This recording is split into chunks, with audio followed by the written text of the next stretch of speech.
오늘은 지난주 저희가 나누었던 히브리서 12장 1절부터 3절 말씀을 다시 한번 다루도록 하겠습니다. 히브리서 12장 2절 말씀에 보면 우리 예수님을 표현하는 두 가지 표현이 나오죠. 그 중에 첫 번째가 예수님은 믿음의 주가 되신다라는 표현입니다. 여기에 대해서 제가 지난 주일 여러분들에게 설명을 해드렸는데요. 여기 믿음의 주가 된다라고 하는 이 주자는 우리가 일반적으로 아는 주인이라는 그런 뜻이 아니라 책을 쓰는 저자, 그리고 이야기를 시작하시는 분 혹은 창시자라는 그런 뜻이 있다고 말씀을 드렸습니다. 그러니까 우리 안에 믿음을 시작하신 분, 우리 안에 믿음을 만들어 내신 분이 우리 예수님이라는 거예요. 그래서 그 예수님이 우리의 인생에 믿음의 이야기를 시작하신 분입니다. 그래서 그 믿음의 이야기를 우리 인생 가운데 풀어가시는 분이 우리 예수님이라고 말씀을 드렸습니다. 그렇기 때문에 우리가 우리의 믿음의 반응, 우리의 믿음의 태도는 예수님 때문이어야 합니다. 주님이 우리의 믿음을 시작하셨고, 그렇기 때문에 우리의 믿음의 반응을 시작하시는 분도 우리 예수님이기 때문에 우리가 예수를 믿으면서 우리의 삶의 태도와 자세가 예수님 때문에 우리는 그렇게 우리의 태도와 자세를 정할 수 있어야 하는 것이죠. 그렇기 때문에 저와 여러분의 믿음의 삶에 있어서 믿음의 반응을 이끌어내시는 분은 주님 외에 그 어떤 것도 되어서는 안 됩니다. 환경이 우리에게 다가왔을 때 그 환경 때문에 우리가 두려워하고 좌절하고 절망하는 것 아니죠. 그 믿음의 반응은 예수님 때문이어야 합니다. 환경은 그러하지만 우리가 예수님 때문에 다른 반응을 보일 수 있어야 되죠. 사람이어서도 안 됩니다. 그 사람 때문에 우리가 흔들려서도 안 되는 거죠. 우리의 믿음의 반응을 이끌어내시는 분은 우리 주님이셔야 한다라는 겁니다. 내가 되어서도 안 됩니다. 그래서 내 상황과 내 생각과 내 기대대로 일이 될 때는 믿음이 있는 것처럼, 그러나 내 기대대로 되지 않을 때는 또 믿음 없는 것처럼 그렇게 하는 것이 아니라 어떤 상황 속에 있든지 우리의 믿음의 반응을 이끌어내시는 분은 우리 주님이셔야 한다라는 사실을 말씀드렸습니다. 그래서 우리가 교회 일을 열심히 하는 것도 내가 그 일을 하고 싶어서 시작하는 사람이 되면 안 됩니다. 내가 열심히 하고 내가 하기 싫은 일은 안 하고 그렇게 되면 안 되는 거죠. 주님이 그 일에 대해서 어떤 마음이신가를 바라보면서 우리가 거기에 반응할 수 있어야 하는 것입니다. 내가 교회 일에 헌신하고 열심히 하는 이유, 다른 사람 때문이어서도 안 됩니다. 저 때문이어서도 안 돼요. 목사님 눈치 때문이어서도 안 됩니다. 우리 주님 때문에 우리가 그 열심을 내고 주님 때문에 우리가 헌신을 할 수 있어야 되는 거죠. 그 사람에게 잘 보이려고, 그 사람 눈치 때문에, 여러분 그건 바른 믿음의 모습이 아니라는 거죠. 그렇기 때문에 우리의 믿음의 반응, 우리의 믿음의 태도와 자세는 믿음의 저자이시고 우리의 믿음을 시작하시는, 우리의 믿음의 창시자가 되시는 그 예수님이어야 한다라는 사실입니다. 그렇지 않고 환경이나 사람이나 내가 믿음의 반응, 태도와 자세를 결정하는 원인이 되게 되면 반드시 근심하고 낙심하는 일이 일어나게 될 겁니다. 왜요? 여러분 잘못되었기 때문에 그렇습니다. 믿음의 근원이 잘못됐기 때문에 그렇습니다. 절대 우리는 환경과 사람과 내가 믿음의 반응의 근원이 되어서는 안 됩니다. 우리의 믿음의 시작과 믿음의 반응의 첫걸음은 예수님 때문이어야 하는 줄 믿습니다. 저는 저와 여러분들이 예수님 때문에 믿음의 반응, 믿음의 태도와 자세를 이끌어내시는 분들 될 수 있기를 주의 이름으로 축원합니다. 12절에 보면 또 하나의 예수님에 대한 표현이 나오죠. 이게 오늘 우리가 나눌 얘기인데요. 뭐라고 말씀하시죠? 믿음의 주요 또 온전케 하시는 분, 그분이 누구라고요? 우리 예수님이라고요. 그래서 오늘 본문 말씀을 중심으로 오늘은 우리를 온전케 하시는 분 예수님이라는 제목의 말씀으로 잠시 말씀을 좀 나누려고 하는데요.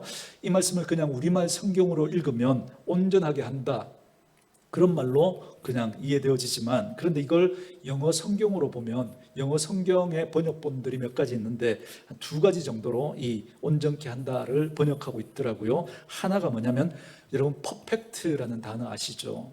완벽하게 하다. 그런데 이 퍼펙트라는 단어에 ER을 붙이면 완벽하게 하는 사람, 퍼펙트하게 하는 사람이라는 뜻이 되잖아요. 그래서 온전케 하다, 이걸 영어 성경에 보면 퍼펙트라고 되어 있습니다. 그러니까 우리 주님은 완벽하게 하는 사람이다, 이렇게 표현하고 있습니다. 그리고 또 다른 성경 번역본에 보니까 여러분 100m 달리기를 할 때 출발선을 우리가 스타트 라인이라 그러죠. 그러면 저기 결승점을 영어로 뭐라 그럽니까? 피니시 라인이라 그러죠. 그 피니시, 그죠? 그걸 또 ER을 붙이면 끝내주는 사람, 끝내는 사람, 그죠? 우리 끝내주는 사람 그러잖아요, 그죠? 그러니까 우리 주님은 그 일을 시작하셨죠. 우리의 믿음을 시작하신 분이 주님이라 그랬죠. 믿음의 주요 또 온전케 한다는 말이, 그렇게 믿음을 시작하신 분이 그 믿음을 어떻게 해요? 피니셔, 끝내시는 분이다라는 겁니다. 우리의 믿음의 이야기를 써내려 가시면서 결국은 해피엔딩으로 마침표를 찍으시는 분이 누구라고요? 우리 예수님이다. 그게 바로 이 온전케 하신다라는 이 말의 뜻이라는 겁니다. 그러니까 여기 온전하게 하신다는 말에는 크게 두 가지 의미가 있는데, 하나는 우리를 완전하게 한다, 완벽하게 만드시는 분이다라는 뜻이고, 두 번째는 우리의 인생을, 우리의 믿음을, 우리의 삶을 완벽하게 끝내주시는 분이다라는 뜻입니다. 그래서 저는 이 표현을 좀 다르게 표현해 드리고 싶은데요, 제가 자주 쓰는 표현이죠. 우리의 인생에 마침표를 찍으시는 분이 누구라고요? 예수님이라고요. 그러니까 이제 내 인생은 끝이야, 함부로 내가 마침표 찍으면 안 돼요. 그 마침표는 누가 찍는다고요? 우리 예수님이 찍으신다고요. 그래서 우리의 믿음의 완성자가 예수님이라는 거죠. 그래서 예수님이 시작하셨고 예수님이 마무리 지으실 겁니다. 이 말이 우리에게 의미하는 게 뭘까요? 예수님이 우리를 온전케 하시는 분이다, 우리를 완전하게 하시고 우리의 삶을 끝내주시는 분이시다라고 하는 이 말이 여러분 어떤 의미일까요? 오늘 성경은 이 사실을 우리에게 선언하면서 우리에게 뭘 알려주시려고 하시는 걸까요? 여러분, 성경에는 두 가지 메시지가 있다 그랬죠. 하나는 선언하는 메시지, 이건 진리입니다. 그건 하나님의 진리니까 우리가 담아 놓아야 되는 거죠. 그래서 예수는 믿음의 주여 온전케 하시는 분이다, 이건 선언이잖아요. 그러니까 진리예요. 그 진리는 우리가 담아 놓아야 돼요. 그리고 또 하나, 여러분, 하나님이 말씀하시는 명령문이 있죠. 그 명령문은 우리에게 순종을 요구하는 겁니다. 그런데 오늘 예수님은 믿음의 주여 온전케 하시는 분이다라고 하는 이 말은 선언이니까 진리죠. 진리니까 우리가 담아 놓으셔야 됩니다. 그러면 이 진리를 통해서 하나님이 우리에게 뭘 알려주시려고 하시는 것일까라는 거죠. 예수님 말고는 우리의 삶에 마침표를 찍으시는 분은 어떤 사람도 되어서는 안 된다는 겁니다. 우리의 삶을 바르게 해석해 주실 분도 예수님 외에는 없고, 우리의 진짜 소망과 우리의 진짜 삶의 이유가 되시는 분도 예수님밖에 없다, 이 말입니다.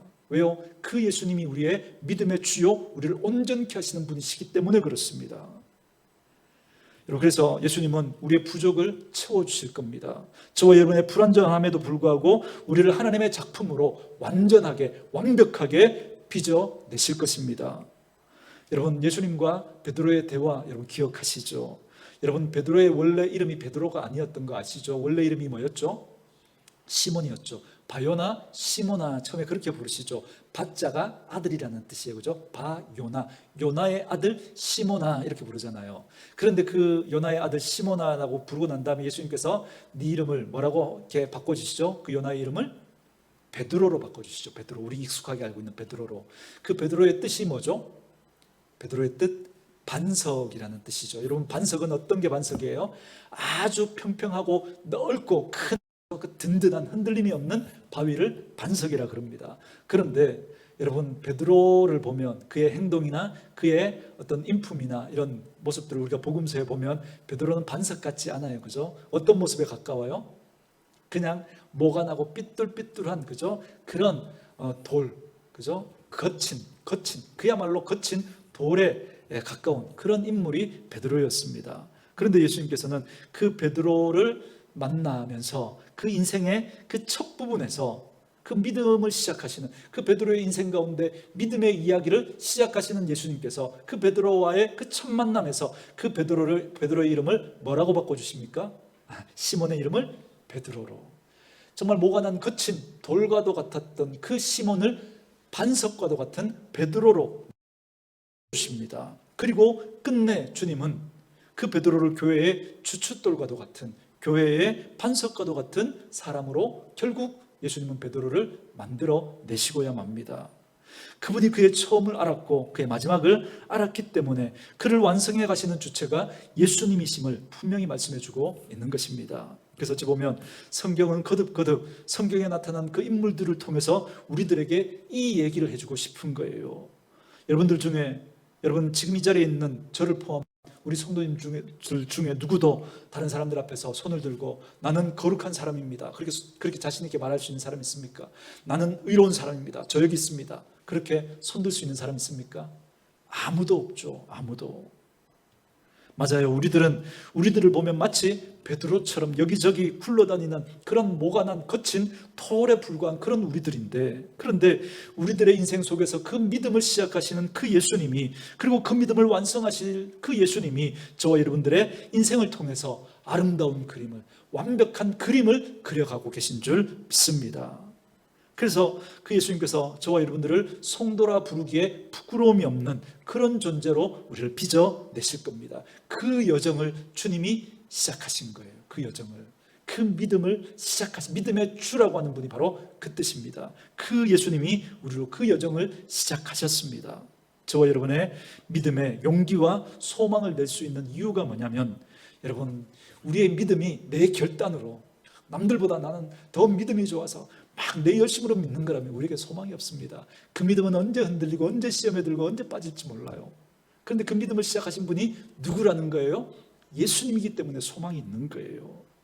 우리의 결단과 우리의 헌신에 있는 게 아니라, 우리의 열심에 있는 게 아니라, 그 믿음의 이야기를 시작하시고 그 여정을 우리와 함께 하시는 그 믿음의 주가 되시는 예수님이 계시기 때문에, 그 예수님이 우리와 함께 하시고 결국은 우리를 온전케 하시고 우리의 그 믿음의 이야기의 마지막 마침표를 주님이 찍으실 것이기 때문에, 그렇기 때문에 우리에게 소망이 있는 겁니다. 그래서 결국은 합력하여 선이 되도록 그렇게 우리를 아름다운 작품으로 만들어내실 것이고, 우리의 믿음의 이야기를 해피엔딩으로 그렇게 마침표를 찍으실 것이기 때문에 그렇습니다. 예수님께서 믿음의 완성자라고 하는 게 무슨 뜻일까요? 우리는 아직 보지 못하는 그림을 주님은 지금부터 보고 계신다는 거예요. 지금부터. 여러분, 여러분의 인생, 여러분의 상황, 여러분의 형편, 여러분의 자녀, 어떤 것에도 여러분 이거 적용하시면 됩니다. 여러분, 우리는 자녀들 보면서 얘가 커서 뭐가 될까 걱정이잖아요. 그죠? 걱정하지 마시라니까요. 주님은 보고 계시는 거예요. 주님은 보고 계시는 거예요. 우리 가정이 이렇게 하다가 망하는 게 아니라니까요. 주님이 보고 계신다니까요. 우리의 공동체, 여러분의 이 나라와 이 민족, 하나님이 보고 계십니다. 근데 우리들은 자꾸 우리의 삶을 어떻게 평가하려고 그래요? 내 눈에 보이는 대로, 우리 자녀의 모습을 내 눈에 보이는 대로 판단하려고 그러잖아요. 내 마음에 느껴지는 대로 자꾸 판단하려고 그러죠. 싹수가 노랗다고 우리 미리 판단해버리잖아요. 아니라니까요. 주님이 여러분 그의 인생 가운데 그림을 그려가실 거예요. 주님은 벌써 보고 계신 거예요. 그런데 우리는 상황과 우리의 느낌을 가지고 함부로 판단해버리는 거잖아요. 예수님이 이렇게 말씀하시는 거예요. 아니다. 너희들의 삶을 완전하게 하시는 자는 나다. 네가 함부로 판단하지 말라는 거예요.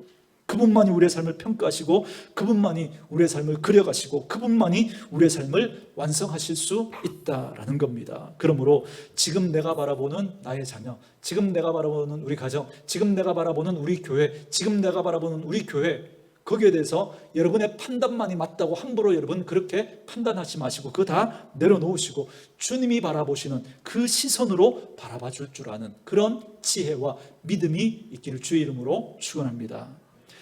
맞아요. 내게 느껴지는 그 느낌이 있을 거예요. 맞아요. 내게 드는 그런 판단이 있을 겁니다. 그래서 함부로 우리 입에서, 우리 마음에서 부정적인 말과 비판적인 말과 공격적인 그런 말과 탄식의 말과 주저앉게 하는 그런 말들, 그런 마음들이 나갈지도 모릅니다.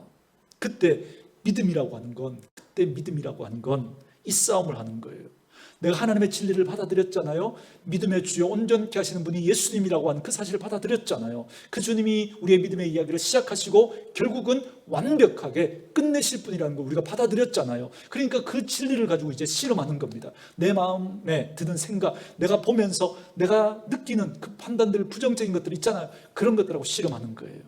그래, 나와 우리 가정, 우리 자녀들을, 그리고 우리 공동체를, 이 나라를 완성해 가실 분은 우리 예수님이지. 그러니 내가 함부로 판단하지 말아야지. 그 태도를 가지고 예수님의 마음에 우리의 마음을 두는 태도, 그게 믿음입니다. 그게 내가 원하는 것을 믿습니다 해서 그게 이루어지는 그 믿음 아니에요. 그건 무속이에요. 무속은 하나님의 뜻하고 상관없습니다. 그냥 내가 바라는 거 무슨 수를 써서라도, 어떤 방법을 써서라도 이뤄내면 되는 거예요. 그건 무속이죠. 믿음은 그게 아니에요. 믿음은 서두에 말씀드렸듯이 우리 믿음의 완성자가 예수님이라고 하는 뜻이 무슨 뜻일까요? 저는 이 표현 다시 한번 여러분들에게 알려드립니다. 우리 인생에 마침표를 찍으시는 분은 예수님이라는 거예요. 그러니 오늘 이 말씀을 듣는 우리 성도들 중에 이제 마지막이다, 정말 나는 이제 끝이구나, 나는 이제 더 이상 소망이 없구나, 이젠 더 이상 안 되겠구나, 그런 마음이 드시는 분들이 계시다면 이 생각부터 여러분 집어넣으십시오. 아니야, 마침표는 내가 찍는 게 아니야. 우리 예수님이 내 인생의 마침표를 찍는 거지. 마침표는 환경이 찍도록 내버려두면 안 되지. 마침표는 다른 사람이 찍도록 내버려두면 안 되지. 내 인생의 마침표는 우리 주님이 찍으시는 거지. 그 생각을 여러분 마음에 담아놓을 수 있기를 바랍니다. 그래서 여러분들이 그 마침표를 찍기 전까지는 여러분들이 긍정적인 모습이든 부정적인 모습이든, 아니면 여러분들이 지금 높은 자리에 있든 낮은 자리에 있든, 여러분들이 어떤 건강하든 건강하지 않든, 여러분들이 어떤 상황 속에 있든, 그죠? 그 상황 때문에 여러분들의 마음을 함부로 가지지 마시고 내 인생에 큰 마침표를 찍으시고, 결국 완성하시는 분이 우리 예수님이니까 잘 될 때도 겸비할 줄 알고, 그리고 안 될 때에도 소망 잃지 않고 살아갈 수 있는 그런 분들 되어주시기를 주의 이름으로 축원드립니다. 큰 믿음의 마침표를 우리 주님이 찍으실 거니까요. 그렇게 생각해 보니까 믿음의 가장 중요한 본질적인 핵심이 뭐냐면 주님과의 관계인 거예요. 관계. 내가 얼마나 의로운가가 아니라 내가 얼마나 주님과 가까운가, 나는 얼마나 선한가가 아니라 나는 얼마나 주님의 마음과 일치하는가, 나는 얼마나 강한가가 아니라 나는 얼마나 주님 앞에 순종하고 있는가. 여러분, 이걸로 우리의 믿음을 평가할 수 있는 겁니다. 그런 관점으로 성경에 나타난 하나님의 사람들을 보면 그들은 그들의 의로움으로, 그들의 선함으로, 그들의 강함으로 성경에서 그들의 족적을 남겼던 사람들이 아니에요. 그들은 무엇으로 성경에 그의 족적을 남겼느냐면 그들이 얼마나 하나님과 가깝고, 그들이 얼마나 하나님의 마음하고 합했고, 그들이 얼마나 하나님께 순종했는가로 그들의 족적이 성경에 남아 있습니다. 여러분, 그들이 얼마나 의롭고 강한가, 그건 위인전에 나 있죠. 위인전에 나. 성경을 위인전으로 읽으시면 안 된다니까요. 성경이 말해주고 있는 사람들은 하나하나 살펴보면 그들은 그 당대 누구보다 의롭거나 누구보다 선했거나 누구보다 강했기 때문에 하나님께서 그들을 거론하시는 게 아니라 그들은 시간을 살면서 그들은 의롭지 못했어요. 그들은 선하지도 못했어요. 그들은 강하지도 못했어요. 너무나 부족하기 그지없는 그런 사람들이었습니다. 그럼에도 불구하고 그들이 하나님과 가깝고 하나님의 마음에 합했고 하나님의 말씀에 순종하니까 하나님이 그들을 통해서 일하신 거예요. 그들의 인생의 그 나머지 페이지를 하나님이 써내려 가시는 거죠. 이게 믿음이죠. 이게 믿음의 이야기죠. 내가 의롭고 강하고 똑똑해서 그래서 내가 내 일을 했다. 여러분, 이건 믿음의 이야기가 아니죠. 그건 철저히 사람의 이야기죠. 사람의 이야기.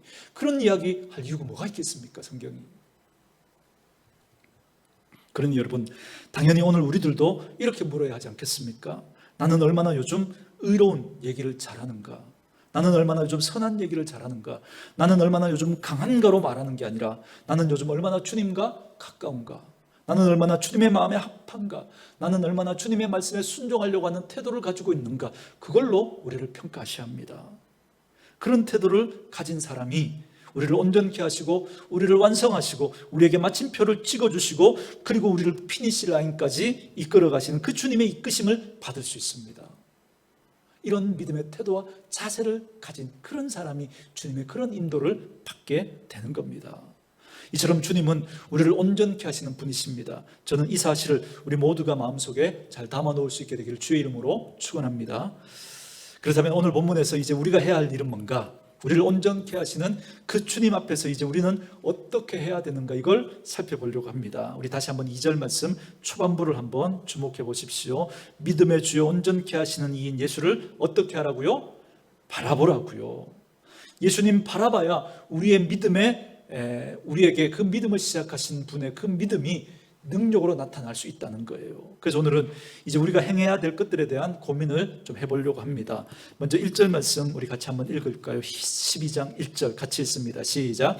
이러므로 우리에게 구름같이 둘러싼 허다한 증인들이 있으니 모든 무거운 것과 얽매이기 쉬운 죄를 벗어버리고 인내로서 우리 앞에 당한 경주를 하며. 아멘.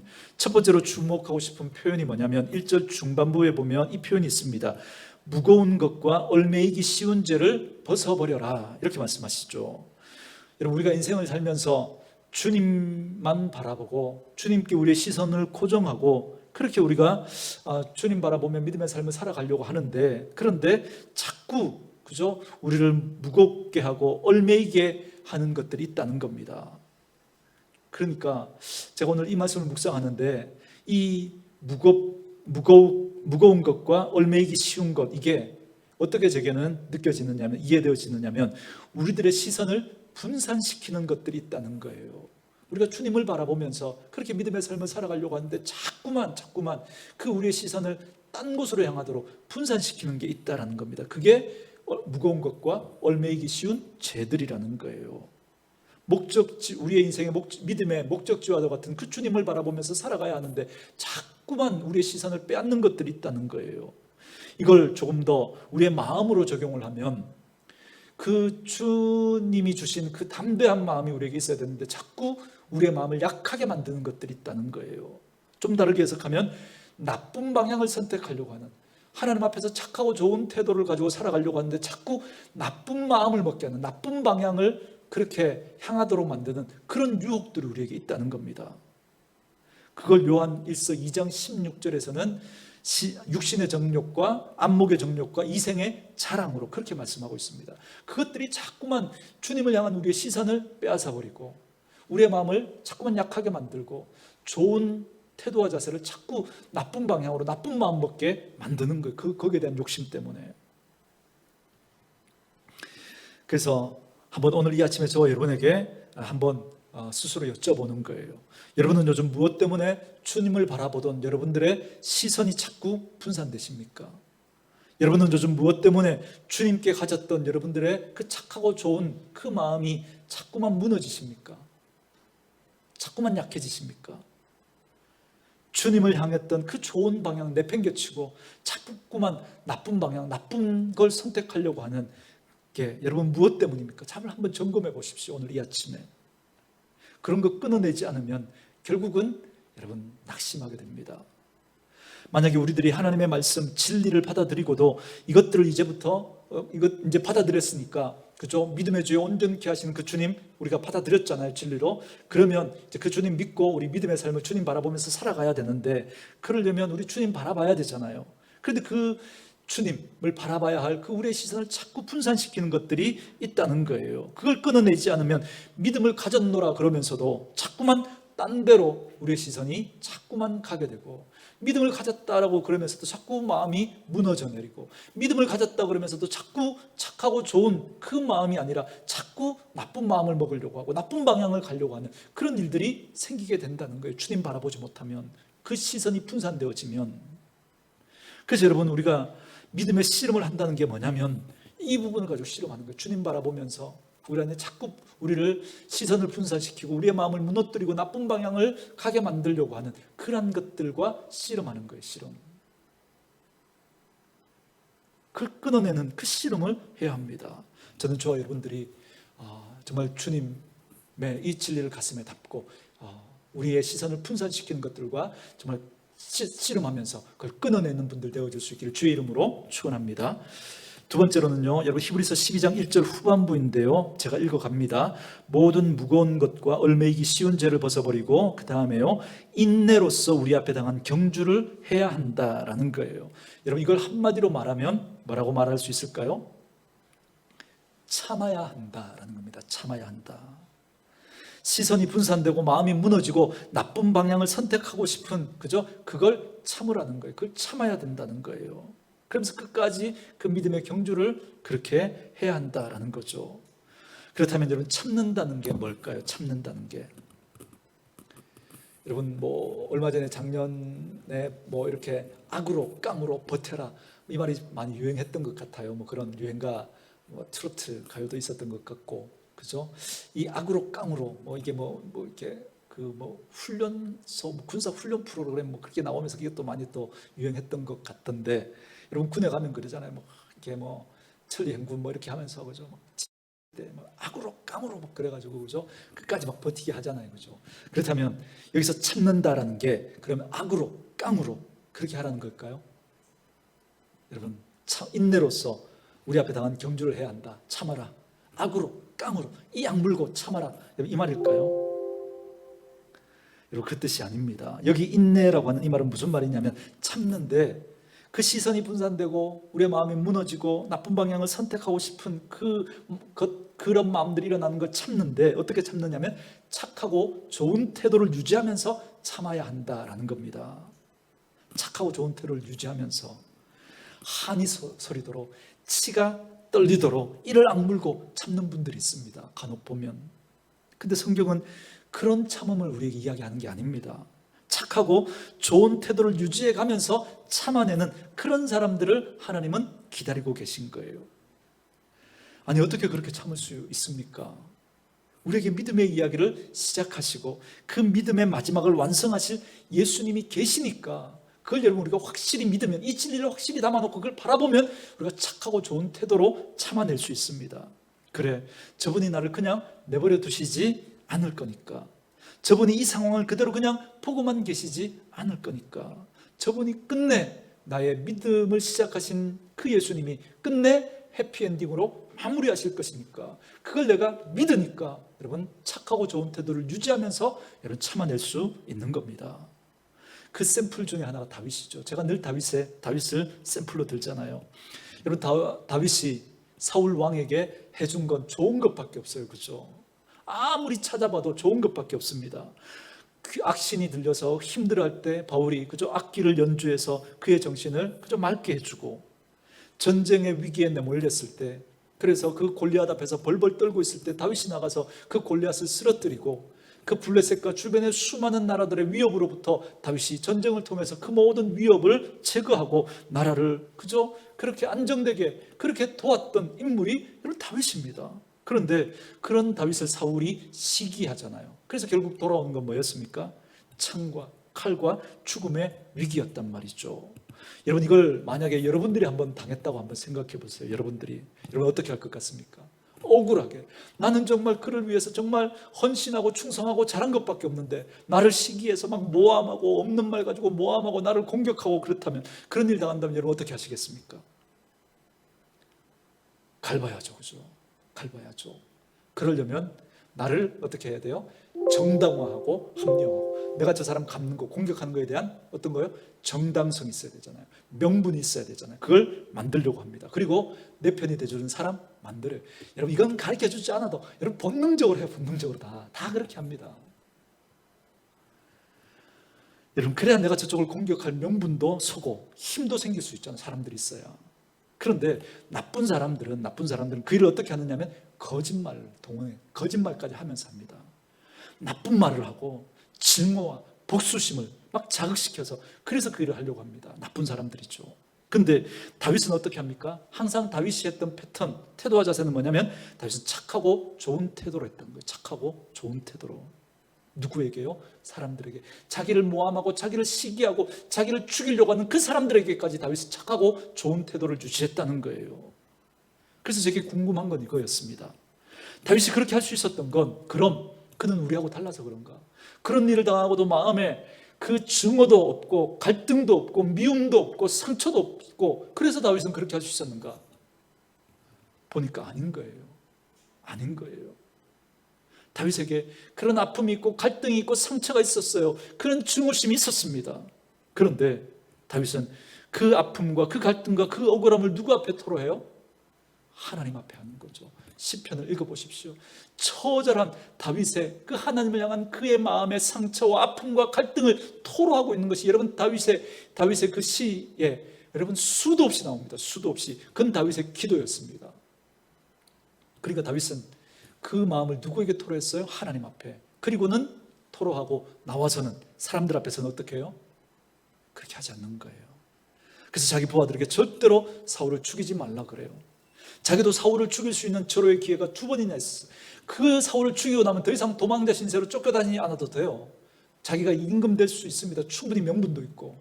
그런데 그렇게 하지 않습니다. 심지어 자기 아들들에게까지, 그리고 그 사울을 죽였다고 그래서 보상을 바라고 그 소식을 알려왔던 그 병사에게마저 그렇게 하지 않고, 심지어 그 사울 기름 부은 자를 그렇게 해한 것이 함부로 해했다고 하면서 오히려 책망하지 않습니까? 어떻게 다윗은 이런 태도와 자세를 유지할 수 있었을까? 그의 믿음의 삶을 시작하시고 마무리하시는 분이 하나님이시기 때문에 하나님 앞에 다 토해냈던 거예요. 하나님 앞에 다. 그래서 그가 당한 경주를, 싸움을 그는 치열하게 했던 거예요. 그게 여러분 시편에 고스란히 드러나 있습니다. 저는 기도할 때 기도는 거룩하게 해야 되는 걸로 알았어요.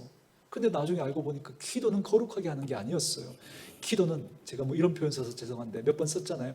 악마처럼 하는 거예요. 악마처럼. 다윗을 보세요. 시편에 기도가 아니고 저주예요. 하나님, 저는 더 이상 못 살겠습니다. 하나님, 저 인간 때문에 못 살겠습니다. 하나님, 저 인간 왜 그냥 내버려 두십니까? 제가 말 표현 이렇게 해서 그렇죠. 완전 저주를 퍼붓고 있어요. 저주를 하나님 앞에 토해냈던 거죠. 그리고 나니까 다윗이 정작 그 원수를 만났을 때, 그 사람들을 만났을 때 다른 태도를 가질 수가 있는 거예요. 그런데 우리 거꾸로 하잖아요. 하나님 앞에서는 거룩한 척, 안 그런 척. 사람들 앞에서는 어떻게 해요? 그죠? 다 쏟아내잖아요. 싸우려고 하잖아요. 그러니까 우리가 믿음을 얼마나 거꾸로 하고 있는 거예요. 믿음 생활을. 그래서 오늘 믿음의 주여 온전케 하시는 그 예수님을 우리가 바라보면서 끝까지 우리가 어떻게 해요? 착하고 좋은 태도를 유지하면서 참아야 한다는 거예요. 그러려면 여러분 그냥 되겠어요? 하나님 앞에서 치열한 씨름이 있어야 되는 거죠. 하나님 앞에 우리 안에 그 마음들을 토로해내는 이런 그 시간이 있어야 되는 거죠. 저와 여러분도 그와 같은 문제까지는 아닐지 모르겠지만 우리가 정말 믿음으로 살아가려고 하는데 자꾸 어려운 상황들, 어려운 형편들, 나에게 자꾸 태클을 거는 사람들, 뭐 그런 것들 여러분 있지 않겠습니까? 그래서 내 시선을 분산시키고, 그래서 내 마음을 무너뜨리고, 그리고 내 방향을 자꾸 다른 쪽으로 그렇게 선택하려고 하는 그런 욕구들이 여러분 우리에게 일어나게 되는지 모르겠습니다. 그래서 우리는 그런 마음들이 일어날 때마다 자꾸 나를 합리화하고 정당하고, 지금 내가 처한 상황이 이렇다고, 저 사람이 나한테 이렇게 하니까 그래서 나는 이렇게 할 수밖에 없는 거라고 자꾸 우리는 우리를 포장하고 그렇게 합리화하려고 합니다. 그러나 오늘 하나님께서 이렇게 말씀하십니다. 예수를 믿음의 주로 삼고 예수를 우리로 온전케 하시는 분으로 삼은 이들은 우리 앞에 당한 경주를 인내로서 감당하라고 말씀하세요. 힘들겠죠. 그래서 하나님 앞에서 울라는 거죠. 하나님 앞에서. 그래서 하나님 앞에서 기도하는 거죠. 그래서 하나님 앞에서 원래 가지고 있었던 그 좋은 태도와 자세를 유지하는 싸움을 하나님 앞에서 하라는 거예요. 하나님 앞에서. 근데 우리 자꾸 사람 앞에서 싸우려고 하잖아요. 하나님 앞에서 싸우지 않고. 맞아요. 요즘은 더 그런 것 같아요. 이 코로나 상황도 그렇고 이 전국도 그렇고 자꾸 여기저기 참 불평하고 싶고 원망하고 싶고 정말 내 마음 안에 있는 이것들을 다 토해내고 싶은 그런 마음들, 그리고 또 공격하고 싶은 그런 마음들이 자꾸 드는 것 같은 그런 상황들을 우리가 맞이하는 것 같습니다. 이때 이 말씀이 우리 성도들에게 들려졌으면 좋겠습니다. 인내로서 우리 앞에 당한 경주를 경주하라는 거예요. 착하고 좋은 태도를 유지하면서 하나님 앞에서 씨름하면서 그 믿음의 경주를 하라는 겁니다. 전 저와 여러분들이 그런 분들 될 수 있기를 주의 이름으로 축원합니다. 그러면서 하나님께서 이렇게 말씀하시잖아요. 우리에게는 허다한 구름같이 둘러싸인 증인들이 있다. 그렇게 말씀하세요. 이 증인들이 제게는 어떤 느낌으로 보여지느냐면, 그래, 저 사람들도 저렇게 살았으니까 우리도 그렇게 살자. 우리의 믿음의 샘플과도 같은 그런 사람으로 우리에게 또 말씀해 주시는 측면이 있기도 하지만, 그러나 또 한편으로 보면 이런 거죠.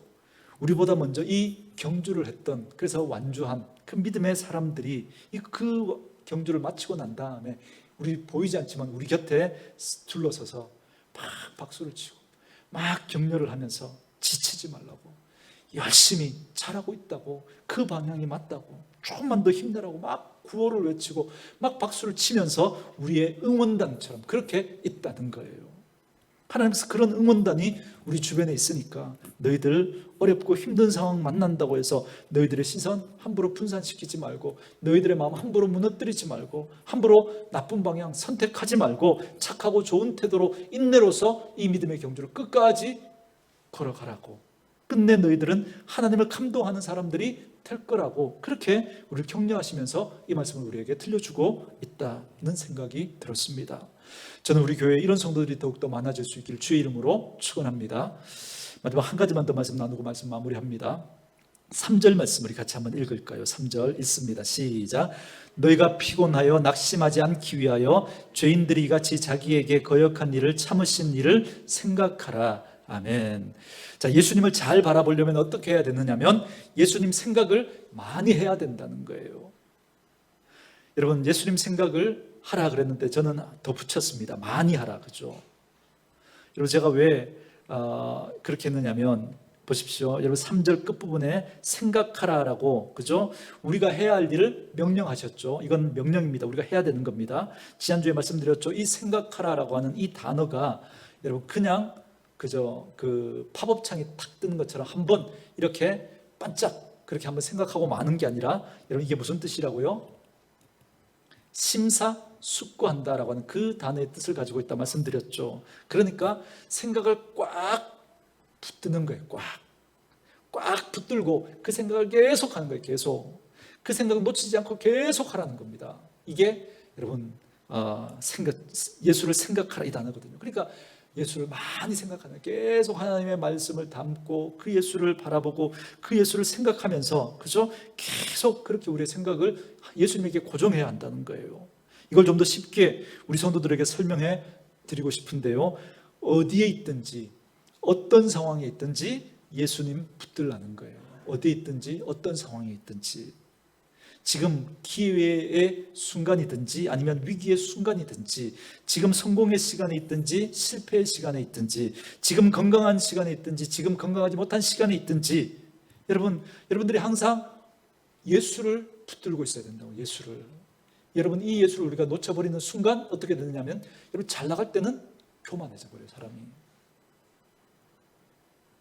어려울 때는 저는 너무너무 많이 봤어요. 어려울 때는 정말 교회에 나와서 계속 자면서 철야했던 분이에요. 잘 되니까요. 일이 풀려서 잘 되니까요. 안 보이더라고요. 골프 치러 간다고. 너무 많이 봤어요. 너무. 여러분, 또 이렇게 안 좋은 시간에는, 그죠? 또 이렇게 좌절하고 절망하는 분들이 있어요. 예수님 바라보지 못하면. 여러분, 그래서 우리는 무슨 일이 있어도 그 예수를 꼭 붙들고 있어야 된다는 거예요. 그래야 주님께 시선이 떨어지지 않고, 그래야 무너지지 않고, 그래야 나쁜 방향을 선택하지 않을 수가 있다는 거예요. 우리가 그렇게 하지 않으면요, 자꾸 우리 마음에 어떤 생각이 나오냐면, 여러분, 우리가 믿음으로 살려고 하니까 힘들잖아요. 막 손해보야 할 일도 있고, 정말 억울한 일을 당해야 할 때도 있고, 막 그런 일들이 많잖아요. 그럴 때 여러분, 우리가 주님 바라보지 않고 주님 생각 계속 하지 않으면 어떤 마음 드는지 압니까? 내가 이렇게 한다고 누가 알아주나? 에이, 나 몰라. 이렇게 하고 싶은 마음이 막 생기는 거예요. 이렇게 한다고 누가 알아주나? 그 마음이 들잖아요. 그 마음이 불쑥 올라오는 거예요. 불쑥. 저는 이 말씀을 준비하면서 어디에 있든지 어떤 상황이 있든지라고 하는 이 표현을 제가 쓰면서 우리 성도들의 상황이 이렇게 생각이 났습니다. 우리 성도들 중에는 갑작스럽게 찾아온 질병의 어떤 선고를 받고 또 어려운 가운데 있는 분들도 있고요. 또 몇 년이 지나도 아직 답이 돌아오지 않는 그런 상황과 형편에 계신 분들도 있고, 마치 인생이 내리막인 것처럼 그렇게 내몰려 있는 그런 환경에 처한 분들도 있고, 10년이 넘도록 그렇게 씨름을 하지만 아직도 기도에 응답이 없고, 그렇게 여전히 형편이 나아지지 않은 그런 상황 가운데 있는 분들도 있는 걸 보게 됩니다. 아마 히브리서 기자도 그런 상황을 살고 있는 그런 성도들을 생각하면서 오늘 이 말씀을 썼을 것 같다라는 생각이 듭니다. 어디에 있든지 어떤 상황이 있든지 예수님 꼭 붙들고 있으라는 거예요. 그래야 우리가 당한 이 경주를, 우리가 착하고 좋은 태도를 끝까지 유지하면서 그 믿음의 길을 걸어갈 수 있다라고 말씀하고 있습니다. 왜냐하면 그 주님이, 우리의 믿음을 시작하신 분이 우리를 완전하게 하시고 우리를 결국은 마침표를 찍으실 거니까. 그래서 그 주님을 계속해서 바라보고 그 시선이 분산되지 않도록 지난주 말씀드렸죠. 픽스하라고, 그 생각을 고정시켜 놓으라고. 그리고 예수님의 생각을 많이, 오늘은 그죠? 많이 하라는 거예요. 많이. 계속 하나님의 말씀을 담고 예수의 생각을 많이 담아 놓으셔야 합니다. 그래야 우리가 이 믿음의 경주를 끝까지 완주할 수 있게 될 것이고, 그리고 우리의 인생의 마침표를 찍으시는 그 주님께서 우리의 인생을 끝내는 날, 그 주님이 두 팔 벌려 우리를 맞아 주실 것입니다. 저와 여러분은 그 경주를 지금 하고 있는 거예요. 우리는 혼자가 아닙니다. 우리 주님이 우리 인생 가운데 함께 하시고 많은 믿음의 선진들이, 선배들이 우리 곁에서 응원을 하고 있습니다. 그 믿음의 주님이 우리의 믿음을 시작하신 분이십니다. 그 주님이 부족하지만 우리를 완벽하게 이끌어 가실 분이십니다. 그 주님이 결국 우리의 인생에, 그 믿음의 인생의 그 마지막 피니시 라인에 우리를 서게 하실 것입니다. 그리고 하나님의 아름다운 작품으로 끝내 우리를 그렇게 그려내실 것입니다. 그 주님 바라보시면서 함부로 내 인생의 마침표를 내가 찍으려고 하지 마시고, 주님이 우리 인생에 마침표를 찍으시는 분이라는 사실을 기억하시고 항상 그 예수님 붙들고 살아가면서 착하고 좋은 태도를 잃어버리지 않는 저와 여러분 되어줄 수 있기를 주의 이름으로 축원합니다.